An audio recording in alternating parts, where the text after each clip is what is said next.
আল্লাহর হাবিব বলেন, আল্লাহ পাকের পক্ষ থেকে খবর শোনার পরে ওই প্রশান্ত আত্মা জান্নাতি মানুষটার রূহটা তখন বের হয়ে আসতে চায়, ছটফট করতে থাকে, তার মাওলার সঙ্গে সাক্ষাৎ করবে, রফিক আলার সঙ্গে সাক্ষাৎ করবে। আল্লাহ পাক তার জন্য অপেক্ষা করেন।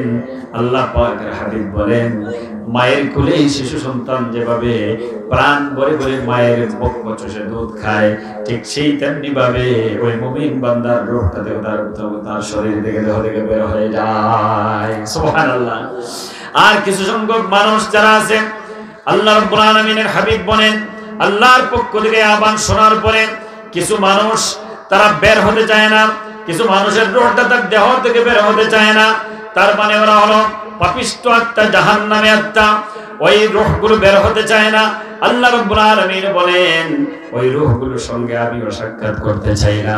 আল্লাহর খবর শোনার পরে কেবলমাত্র মুমিন বান্দারা ছটফট করে আল্লাহর সঙ্গে সাক্ষাৎ করতে চায়। সুবহানাল্লাহ। মুমিনের দেহ থেকে রূহটা যখন বের হয়ে যায় তখন উপরের দিকে ঘ্রাণ ছড়াতে থাকে, সুঘ্রাণ ছড়াতে থাকে। রহমতের ফেরেশতারা তখন ঘ্রাণ অনুভব করে আর বলে, রূহুন তাইয়্যিব, একটা পবিত্র রূহ বের হয়ে আসতেছে, একটা পবিত্র আত্মা বের হয়ে আসতেছে। ফেরেশতারা বলে, আল্লাহ, ওই রূহটা যদি আমাদের পাশ দিয়ে যেত তাহলে কতই না আনন্দিত হতাম আমরা। এভাবে করে রূহুন তাইয়্যিব, রূহুন তাইয়্যিব বলে তারা আনন্দ মিছিল করে। সুবহানাল্লাহ। মৃত্যুর সময় ব্যক্তি দেখতে পায় তার শেষ ঠিকানা আল্লাহর জান্নাত যেন তার জন্য অপেক্ষা করছে। সুবহানাল্লাহ। সমস্ত রূহগুলো নিয়ে প্রথম আকাশে রাখা হয়। হযরত আদম আলাইহিস সালামের ডান পাশে রাখা হয় জান্নাতের রূহগুলো। রাসূলুল্লাহ বলেন, আমি দেখলাম যখন আমি উপরের জগতে সফর করলাম, আমি দেখলাম একজন বয়োজ্যেষ্ঠ মুরব্বী মানুষ, সাদা দাড়িওয়ালা লোক, তিনি প্রথম আকাশে বসে আছেন। আর তার ডান পাশে কিছু রূহগুলো রাখা হয়েছে, বাম পাশে কিছু রূহগুলো রাখা হয়েছে। ডান দিকে তাকিয়ে তিনি হাসেন আর বাম দিকে তাকিয়ে তিনি কান্নায় ভেঙে পড়েন। জিবরাইল আমিনকে জিজ্ঞেস করেন যে, জিবরাইল, ওই ব্যক্তিকে ডান দিকে তাকিয়ে তিনি হাসেন কেন আর বাম দিকে তাকিয়ে কান্নায় ভেঙে পড়েন, কারণটা কি? জিবরাইল আমিন বলেন, ইয়া রাসূলুল্লাহ, তিনি হচ্ছেন মানব জাতির পিতা আবুল বাশার হযরত আদম আলাইহিস সালাম। তিনি যখন ডান দিকে তাকান তার জান্নাতি সন্তানগুলোর রূহগুলো দেখতে পান, তখন তিনি আনন্দে উদ্দোলিত হয়ে যান। আর যখন তিনি বাম দিকে তাকান তখন তিনি দেখতে পান তার জাহান্নামী সন্তানগুলোর রূহটা বের করে নিয়ে এসেছে। অর্থাৎ কাফের মুশরিকদের রূহটা যখন বের করে নেওয়া হয় আদম আলাইহিস সালামের বাম পাশে রাখা হয়, আর মুমিনদের রূহটা বের করে ডান পাশে রাখা হয়। এজন্য আল্লাহ পাক বলেন, ফারিকুম ফিল জান্নাতি ওয়া ফারিকুম ফিস সাঈর। ডান পাশে যারা থাকবে তারা হবে জান্নাতি মানুষ, আর বাম পাশে যারা থাকে তারা হচ্ছে জাহান্নামের অধিবাসী। আমার ভাইরা, যারা আল্লাহর জান্নাতের মেহমান হবে, আল্লাহ পাক বলেন, আমি সারি সারি আসনগুলো সাজিয়ে রেখেছি, স্বর্ণ নির্মিত আসন, ওখানে তারা বসবে। আর কিভাবে বসবে? আলা সুরুরিন মাওদুনাতিন মুত্তাকিন আলাইহা মুতাকাবিলিন, তারা একজন আরেকজনের সামনাসামনি হয়ে মুখোমুখি হয়ে বসবে, আর স্বর্ণ নির্মিত আসনের উপরে তারা বসে থাকবে, গল্প গুজব করবে, আনন্দ উৎসব পালন করবে। ইয়াতুফু আলাইহিম ওয়ালদানুম মুখাল্লাদুন, আল্লাহ পাক বলেন, জান্নাতি মেহমানদের তাদের চতুর্দিকে চিরকিশোরদের একটি দল তারা দেখতে পাবে। ওরা যেন ঘোরাঘুরি করছে, তাদের খেদমতের জন্য কোনো কিছুর প্রয়োজন হলে সাথে সাথে নিয়ে হাজির হয়ে যায়। সুবহানাল্লাহ। ছোট্ট ছোট্ট কিশোর সুদর্শন বালকেরা দৌড়াদৌড়ি করবে, আর যা প্রয়োজন হবে তারা সাথে সাথে নিয়ে আপনার সামনে হাজির করবে। সুবহানাল্লাহ। আমার ভাইয়েরা, আল্লাহ রাব্বুল আলামিন জান্নাতের খুশখবরি দিলেন। আরো আল্লাহ পাক বলেন, ওয়া ফাকিহাতিন মিম্মা ইয়াতাখায়্যারুন ওয়া লাহমি তায়রিন মিম্মা ইয়াশতাহুন, জান্নাতের ভিতরে নিজ নিজ পছন্দ মতো আমি আমার বান্দাগুলোর সামনে ফলমূলগুলো পরিবেশন করব। যারা যে ধরনের ফল পছন্দ করে তাদের সামনে ওই ধরনের ফল পরিবেশন করা হবে। সুবহানাল্লাহ। যারা আঙ্গুর খেতে যায় জান্নাতের ভিতরে সাথে সাথে তাদের সামনে আঙ্গুর পরিবেশন করা হবে। যারা খেজুর খেতে চায় খেজুর দেওয়া হবে। আল্লাহ পাক কোরআনের ভিতরে ওপেন সিক্রেট করে দিলেন, যে সবগুলো খুলে করে বর্ণনা করে দিলেন, আমার বান্দারা যেন জান্নাতের খুশখবরি পেয়ে জান্নাতের জন্য বেশি করে আমল করতে পারে। সুবহানাল্লাহ। আল্লাহ রাব্বুল আলামিন বলেন, এভাবে করে আমি তাদের সামনে ওয়া লাহমি তায়রিন মিম্মা ইয়াশতাহুন, তাদের পছন্দ মতো চাহিদা মতো, মনের চাহিদা মতো রকমারি পাখির গোশত গুলো আমি আল্লাহ রাব্বুল আলামিন পরিবেশন করব। আল্লাহ পাক বলেন জান্নাতের মেহমানদেরকে আমি পাখির গোশত দিয়ে তাদেরকে খাবার পরিবেশন করব। সুবহানাল্লাহ। একটু মুহাব্বতে জিকির করেন লা ইলাহা ইল্লাল্লাহ, লা ইলাহা, লা ইলাহা ইল্লাল্লাহ। কারেন্ট গেছে, জেনারেটর দিলেন না? সুবহানাল্লাহ, আলহামদুলিল্লাহ, লা ইলাহা, সুবহানাল্লাহ, আলহামদুলিল্লাহ, লা ইলাহা। একটু আওয়াজ দিয়ে মুহাব্বতে সকলে জিকির করেন লা ইলাহা, লা ইলাহা ইল্লাল্লাহ, সুবহানাল্লাহ, আলহামদুলিল্লাহ, লা ইলাহা ইল্লাল্লাহু মুহাম্মাদুর রাসূলুল্লাহ সাল্লাল্লাহু আলাইহি ওয়াসাল্লাম। আপনি যখন আল্লাহর জিকির করবেন তখন কণ্ঠ ছেড়ে দিয়ে আল্লাহ রাব্বুল আলামিনের প্রশংসার বাণী উচ্চারণ করবেন। ফায়দাটা কি হবে জানেন? কারণ এই পৃথিবীতে যারা কথা বলতে জানে না, যাদের বাক শক্তি নাই, ওই মানুষগুলো বুঝতে পারে মানুষের জবানের কত মর্যাদা। সুবহানাল্লাহ বলেন।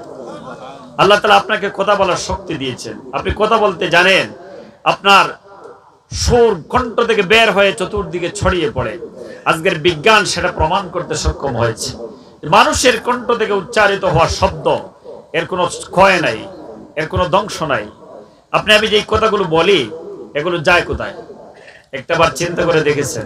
আল্লাহ দিয়ে নিয়ামত, এই জবান দিয়ে, জিহ্বা দিয়ে, এই কণ্ঠ দিয়ে কত শব্দ উচ্চারণ করেছে, কিন্তু প্রত্যেকটা শব্দ কিয়ামতের দিন চুলচেরা বিশ্লেষণ করা হবে।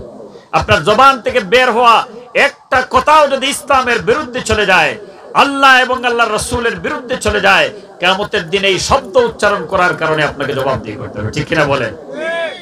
এজন্য প্রত্যেকটা শব্দ যখন আল্লাহর প্রশংসা করবেন, কণ্ঠ ছেড়ে দিয়ে উচ্চারণ করবেন, তাহলে আপনার কণ্ঠ থেকে উচ্চারিত হওয়া শব্দ পৃথিবীর আনাচে কানাচে চতুর্দিকে যেখানে ছড়িয়ে পড়বে, কিয়ামতের দিন ওই গাছপালা, তরুলতা, বৃক্ষরাজি সবগুলো আল্লাহর দরবারে সাক্ষী দেবে, আল্লাহ তোমার বান্দাগুলো এই কোরআনের মাহফিলে বসে বসে কণ্ঠ ছেড়ে দিয়ে তোমার নাম উচ্চারণ করেছে, আজকে তোমার দরবারে তার পক্ষে আমরা সাক্ষী দিচ্ছি। সুবহানাল্লাহ বলেন।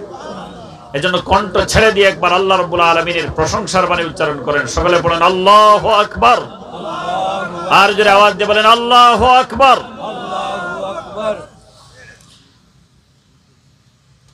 মাইকটা কানেকশন হয়েছে? জি।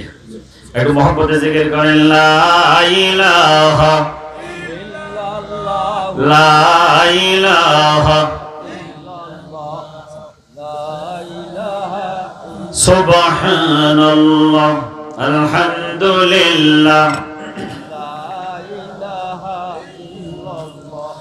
লা ইলাহা ইল্লাল্লাহ মুহাম্মাদুর রাসূলুল্লাহ সাল্লাল্লাহু আলাইহি ওয়াসাল্লাম।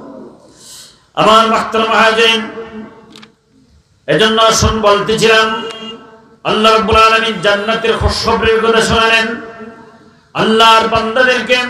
আল্লাহ পাক বলেন আমার জান্নাতি বান্দাগুলো তোমরা শুনে নাও, জান্নাতে যাওয়ার জন্য আমল করো, কারণ এই জান্নাতে কত নিয়ামত রেখেছি।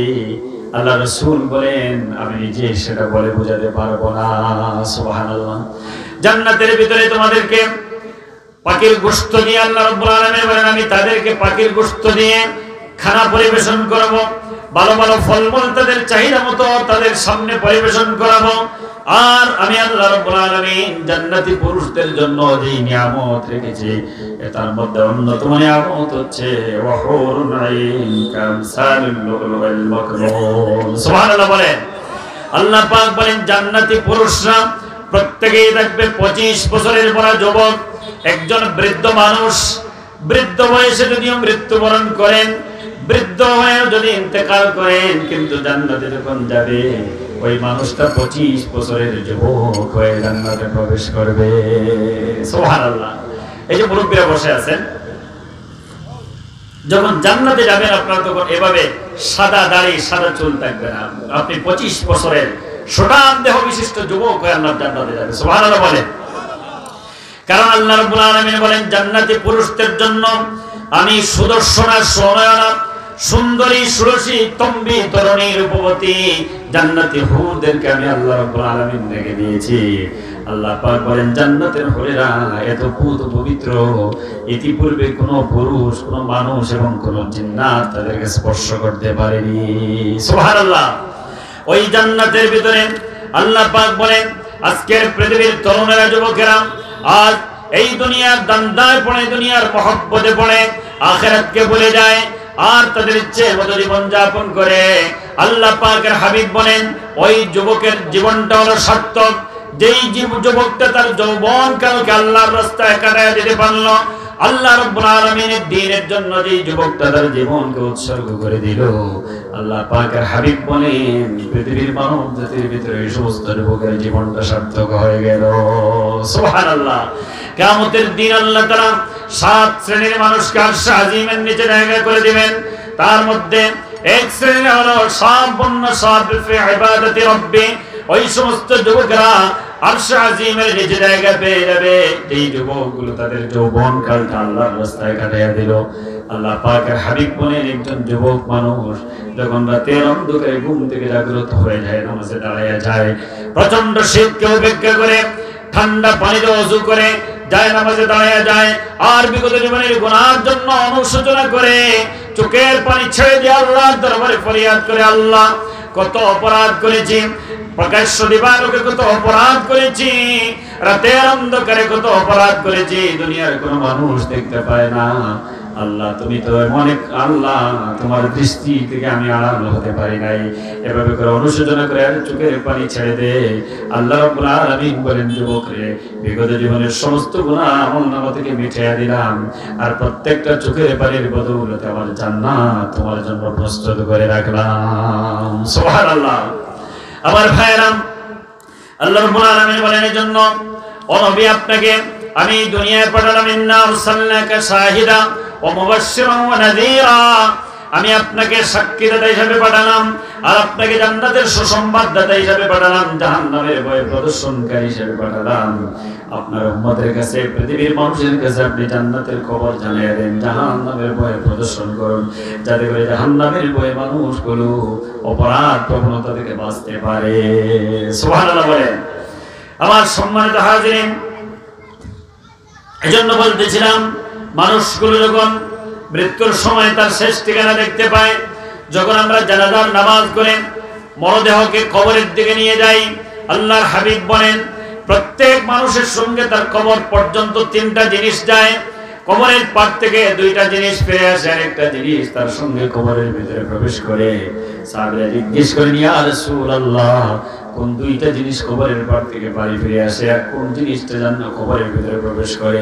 নবীজি বলেন মৃত ব্যক্তির যখন কবরের দিকে নিয়ে যাওয়া হয় তখন তার পরিবারের মানুষ, তার আত্মীয় স্বজন প্রতিবেশীরা সবাই তার সঙ্গে কবরে যায়, তখন দাফন কাফন করে তারা সবাই বাড়ি চলে যায় আর সঙ্গে যায় মৃত ব্যক্তির কিছু সম্পদ, এই যে টাকা পয়সা দান চাল এগুলো গরিব মিসকিনদের মধ্যে বন্টন করে দেওয়া হয়, মানুষ এগুলো বাড়ি নিয়ে যায়। তারপরে কবর খনন করার জন্য যেই খন্তাটা দাটা কোদালটা নিয়ে যাওয়া হলো এগুলো আবার মৃত ব্যক্তির বাড়ি ফিরে নিয়ে যাওয়া হয়, কিন্তু একটা জিনিস তার কবরের ভিতরে প্রবেশ করে, ব্যক্তির আমল দুনিয়ায় যা করেছিল এই আমলটা তার কবরের ভিতরে প্রবেশ করে। আল্লাহ পাকের হাবিব বলেন মহাসমুদ্রের ভিতরে দিয়ে জাহাজ যেভাবে যাত্রা শুরু করে ওই জাহাজের ডান পাশে একটা ঢেউ বাম পাশে একটা ঢেউ তার সঙ্গী হয়ে চলে যায়, মৃত ব্যক্তির সঙ্গে এভাবে তার ডান পাশে নেক আমল বাম পাশে তার বদ আমলগুলো তার কবরের ভিতরে প্রবেশ করে। সুবহানাল্লাহ। এজন্য আল্লাহর হাবিব বলেন যে তোমরা কবরে যাওয়ার আগে বেশি বেশি করে কবরের জন্য আমল করো, বেশি করে তওবা করো, ইস্তেগফার করো, তাহলে আল্লাহ রাব্বুল আলামিন আমলনামা থেকে গুনাহ মিটিয়ে দেবে। সুবহানাল্লাহ। মাইকের কি প্রবলেম? এভাবে মাইক চললে তো হবে না, একটু মহব্বতে সকলে জিকির করেন লা ইলাহা ইল্লাল্লাহ লা ইলাহা ইল্লাল্লাহ লা ইলাহা সুবহানাল্লাহ আলহামদুলিল্লাহ লা ইলাহা ইল্লাল্লাহ সুবহানাল্লাহ আলহামদুলিল্লাহ লা ইলাহা আল্লাহু আল্লাহ আল্লাহু আল্লাহ আল্লাহু আল্লাহ সুবহানাল্লাহ আলহামদুলিল্লাহ লা ইলাহা ইল্লাল্লাহ লা ইলাহা ইল্লাল্লাহ মুহাম্মাদুর রাসূলুল্লাহ সাল্লাল্লাহু আলাইহি ওয়াসাল্লাম। আমার সম্মানিত হাজিরিন, আল্লাহ রাব্বুল আলামিনের হাবিবের জন্য বলেন, ব্যক্তি তার সব আমলগুলো সঙ্গে নিয়ে কবরের ভিতরে প্রবেশ করে এবং এভাবে করে তার কণ্ঠনালীর মধ্যে আমলটাকে জড়ায় রাখা হয়। কিয়ামতের দিন ওই আমলনামা নিয়ে আবার আল্লাহ রাব্বুল আলামিনের দরবারে সকলে হাজির হতে হবে। হাসরের ময়দানে লক্ষ কোটি কোটি মানুষের সমাবেশ হবে। সমস্ত মানব মণ্ডলী আল্লাহ রাব্বুল আলামিনের দরবারে হাজির হয়ে যাবেন। আল্লাহ রাব্বুল আলামিন সেখানেও প্রত্যেকটা মানুষকে দুইটা ভাগে ডিভাইড করে দেবেন। এক শ্রেণীর মানুষকে ডান হাতে তার আমলনামা দেয়া হবে, আর এক শ্রেণীর মানুষকে বাম হাতে আল্লাহ রাব্বুল আলামিন আমলনামা দিয়ে দেবেন। সুবহানাল্লাহ। প্রত্যেকের কর্মফল তার আমলনামা আল্লাহ রাব্বুল আলামিন যার যার হাতে দেয়া হবে, আর বলবে ইকরা কিতাব, পড়ো তোমার আমলনামা। কাফা বিনাফসিকা আল-ইয়াওমা আলাইকা হাসিবা, তোমার হিসাব মেলানোর জন্য আর তুমি যথেষ্ট। সুবহানাল্লাহ বলেন। আল্লাহ রাব্বুল আলামিন বলেন, فأما من أوتي كتابه بيمينه فيقول هاؤم اقرءوا كتابيه। এক শ্রেণীর মানুষ থাকবে যারা ডানপন্থী মানুষ, দুনিয়াতে যারা ডানপন্থীদের সাথে থাকে, কিয়ামতের দিন আল্লাহ রাব্বুল আলামিন ডান হাতে আমলনামা দিবেন, আর তাদের আমলের বদৌলতে তাদের আল্লাহ রাব্বুল আলামিন যখন আমলনামা ডান হাতে দিবেন, হাসরের ময়দানে দৌড়াতে থাকবে আর বলবে, আল্লাহ তাআলা আমি জানতাম যে আজকে আমি এই হিসাবের সম্মুখীন হতে হবে। আর হাসরের ময়দানে পরিচিত পরিজন, আত্মীয় স্বজন, বন্ধু বান্ধবদের কাছে দৌড়াবে আর বলবে, হাসরবাসীরা দেখো আজকে আমার আমলনামাটা ডান হাতে দেয়া হয়েছে, তার মানে ওই ব্যক্তি নিশ্চিত হয়ে গেল আল্লাহ রাব্বুল আলামিনের জান্নাত তার জন্য ওয়াজিব হয়ে গেছে। সুবহানাল্লাহ। ডান হাতে আমলনামা পাওয়ার পরে বান্দা আনন্দিত হয়ে যাবে। আমরা আল্লাহর কাছে দোয়া করি, আল্লাহ কিয়ামতের দিন মুসিবতের সময় মেহেরবানি করে আমাদের আমলনামাগুলো আমাদের ডান হাতে দিয়ে দিন, বলে আমিন।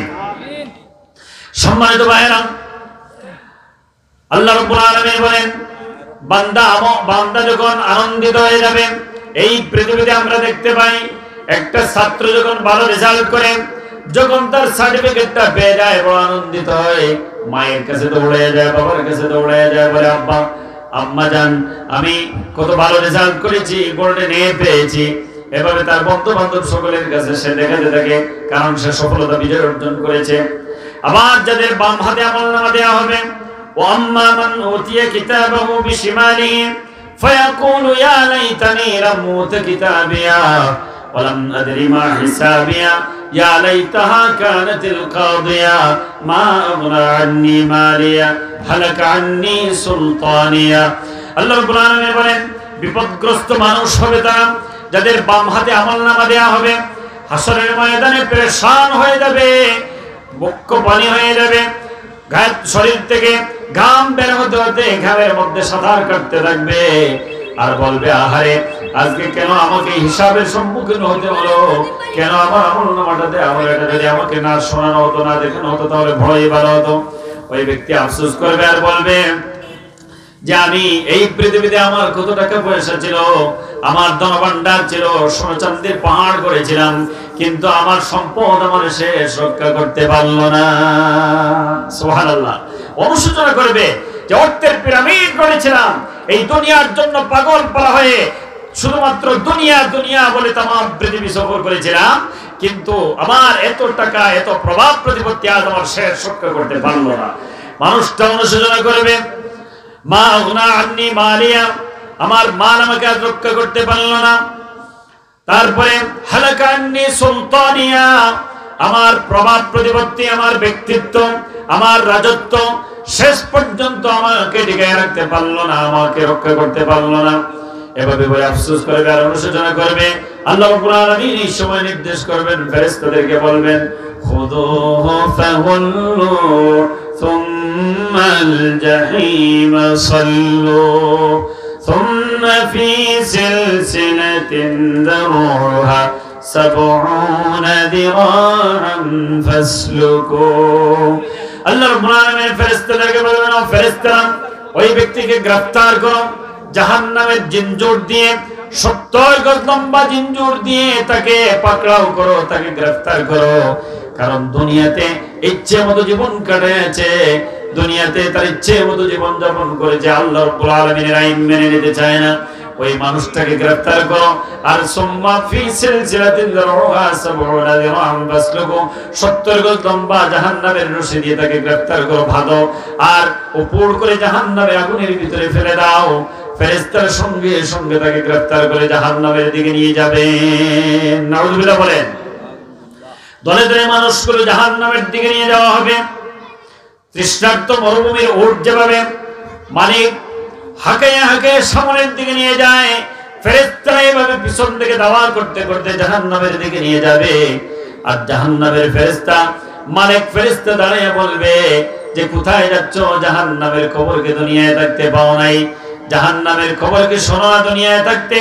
ওই মানুষগুলো বলবে, ওয়াসিকাল্লাযীনা কাফারু ইলা জাহান্নামা যুমারা হাত্তা ইযা জাউহা ফুতিহাত আবওয়াবুহা। আল্লাহ পাক বলেন, ও পৃথিবীর মানুষ, ফেরেশতারা যখন দলবদ্ধভাবে জাহান্নামের দিকে প্রবিষ্টগুলোকে নিয়ে যাবে, তখন মালিক ফেরেশতা বলবে, যাহারে এত ভয়ঙ্কর জায়গা কোথায় যাচ্ছ তোমরা, এই খবর কি আগে জানো না? মানুষগুলো সেদিন স্বীকার করবে আর বলবে, আল্লাহ জাহান্নামের খবর পেয়েছি কিন্তু আমল তো করতে পারি নাই। ওই ফেরেশতারা বলবে, জাহান্নামের ভয়ঙ্কর খবর জানার পরে যদি আমলকে সংশোধন করতে পারলা না, তাহলে জাহান্নামের দরজা খুলে দেওয়া হয়েছে, প্রবেশ করো। নাউযুবিল্লাহ বলে। প্রজ্বলিত আগুনের ভিতরে প্রবেশ করো। কেমন আগুন? জিবরিল আমিন বলেন যে মেরাজের রাত্রে রাসূলুল্লাহ গর্জন শুনেছিলেন। একটা ভারী পাথর, 70 মণ ওজনের ভারী পাথর 70,000 এর উপর থেকে ছেড়ে দেওয়া হয়েছে, আর কিয়ামত পর্যন্ত নিচের দিকে যেতে থাকবে, কোনো কুল কিনারা পাবে না। এর নাম হচ্ছে জাহান্নাম। আল্লাহু আকবার বলেন যে, আল্লাহ জাহান্নামের আগুন থেকে আমরা তোমার কাছে পানা চাই, আমাদেরকে জাহান্নামের আগুন থেকে মুক্তি দাও। সবাই বলে আমিন। আমার ভাইরা, জান্নাতি মানুষগুলোকে যখন জান্নাতের দিকে নিয়ে যাওয়া হবে, ওয়াসিকাল্লাযীনা ইত্তাকাউ রাব্বাহুম মিনাল জান্নাতি যুমারা হাত্তা ইযা জাউহা ওয়া ফুতিহাত আবওয়াবুহা ওয়া ক্বালা লাহুম খাযানাতুহা সালামুন আলাইকুম তিবতুম ফাদখুলুহা খালিদিন। আল্লাহ পাক বলেন, জান্নাতি মানুষ দলবদ্ধভাবে জান্নাতের দিকে যাবে, আর ফেরেশতারা তাদেরকে ইস্তেকবাল করবে, ইহতিরাম করবে, আর তাদেরকে সুস্বাগত জানাবে, আর বলবে, আল্লাহ রাব্বুল আলামিনের পক্ষ থেকে তোমাদের উপরে শান্তি বর্ষিত হোক। সুবহানাল্লাহ। আল্লাহর পক্ষ থেকে তোমাদের উপরে সালামতি বর্ষিত হোক, আর তোমরা জান্নাতের ভিতরে প্রবেশ করো। এমন জান্নাত কিয়ামত যখন সংগঠিত হয়ে গেল, তাহলে এই জান্নাতে প্রবেশ করার পরে আর তোমরা সেখান থেকে বের হতে পারবে না। সুবহানাল্লাহ। জান্নাতি মানুষগুলো প্রবেশ করে আর সাথে সাথে আল্লাহর দরবারে শুকরিয়া আদায় করবে। ওয়াকাল আলহামদুলিল্লাহ। সুবহানাল্লাহ বলে। আলহামদুলিল্লাহ এই শব্দটা জান্নাতি মানুষের শব্দ। জান্নাতের মেহমানরা জান্নাতে প্রবেশ করেই বলবে, আলহামদুলিল্লাহ আল্লাযী সাদাকানা ওয়া'দা। ওই মহান মাবুদের দরবারে শুকর আদায় করছি যে আল্লাহ রাব্বুল আলামিন তার ওয়াদাকে সত্য করেছেন। সুবহানাল্লাহ। আল্লাহ তাআলা ওয়াদা করেছিলেন যে আমল করলে জান্নাত পাবে। তখন মানুষগুলো চূড়ান্ত বাস্তবতা থেকে বলবে, আজ আমরা সেই মহান মাবুদের শুকরিয়া আদায় করি যে আল্লাহ রাব্বুল আলামিন তার কথাকে, তার ওয়াদাকে বাস্তবায়িত করেছে। সুবহানাল্লাহ। একটু মহব্বতে জিকির করেন, লা ইলাহা ইল্লাল্লাহ, লা ইলাহা ইল্লাল্লাহ, লা ইলাহা ইল্লাল্লাহ, সুবহানাল্লাহ আলহামদুলিল্লাহ লা ইলাহা ইল্লাল্লাহ মুহাম্মাদুর রাসূলুল্লাহ সাল্লাল্লাহু আলাইহি ওয়াসাল্লাম। সম্মানিত ভাইরা, আমরা দীর্ঘক্ষণ আলোচনা করলাম। আমি নামাজের আগে অনেক লম্বা আলোচনা করেছি মহিলা সমাবেশ। এখন আপনাদের সামনে জোরে নামাজের পর থেকে পর্যন্ত আলোচনা করলাম। পরবর্তী মেহমানের কাছে যারা আছেন, আপনারা মেহমানকে দয়া করে মঞ্চে নিয়ে আসেন, কারণ এখন তো সময় সিজন টাইম, আমরা সবসময় প্রোগ্রামে থাকতে হয় কম বেশি। তো যাই হোক, আমরা কোরআন কারীম থেকে কিছু আলোচনা করলাম আর বসে বসে শুনলাম। আল্লাহ রাব্বুল আলামিন আমি সহ আপনাদের প্রত্যেককে, আমাদের সবাইকে যেন আমল করার তৌফিক দান করুন। সবাই বলে আমিন। এই পৃথিবীতে মুক্তির পথ হলো একটা, অসংখ্য অগণিত পথ আপনি দেখতে পাবেন, কিন্তু মুক্তির পথ হলো একটা, কোরআনের পথ। সুবহানাল্লাহ বলেন। নবী করিম সাল্লাল্লাহু আলাইহি ওয়াসাল্লাম এই পবিত্র কোরআনে কারীম দিয়ে একটা সোনার সমাজ নির্মাণ করেছিলেন। আল্লাহর হাবিব বলেন যে এই পৃথিবীতে ওয়ালাল্লাহি কাসতুস সাবিল ওয়া মিনহা জায়ের।